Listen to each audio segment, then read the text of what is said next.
When you look at the world around you, your brain naturally carves it all up into distinct pieces. A tree here, a rock there, a person standing nearby. We navigate life by placing rigid boundaries between isolated objects. This strict categorization was codified deeply in the West. Thinkers like Aristotle built entire systems of logic based on defining fixed limits, separating reality into neat, permanent buckets. Yet, when physics and philosophy strip reality down to its absolute bare minimum, those solid boundaries disappear. The static world dissolves into constant motion. But what if reality operates entirely as a single, continuous process of becoming, without any truly independent objects at all? That exact question has driven a 2,500-year-old intellectual cycle, appearing across isolated civilizations completely independently. Between 800 and 200 BCE, human societies hit the same observational wall at the same time, an era historians call the Axial Age.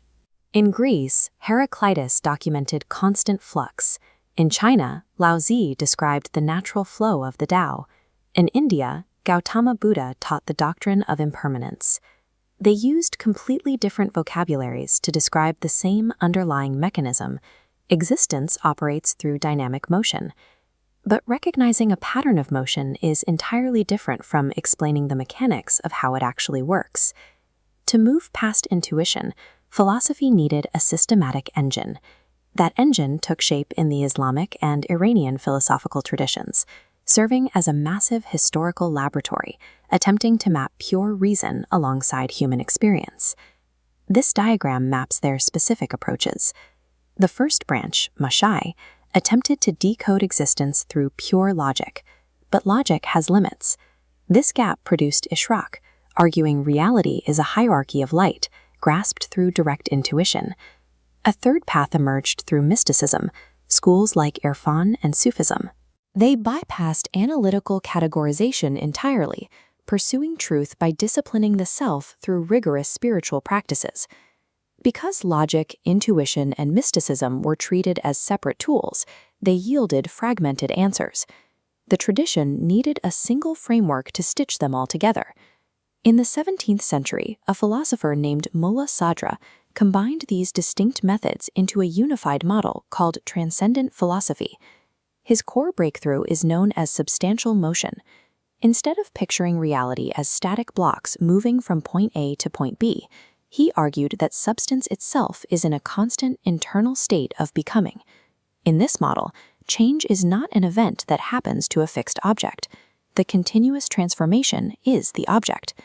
Demonstrating that multiplicity emerges from a deeper unity, Mulla Sadra dissolved the illusion of isolated objects and replaced it with an integrated continuum. Broadening out, if we track this pattern over thousands of years, philosophy consistently shifts its focus.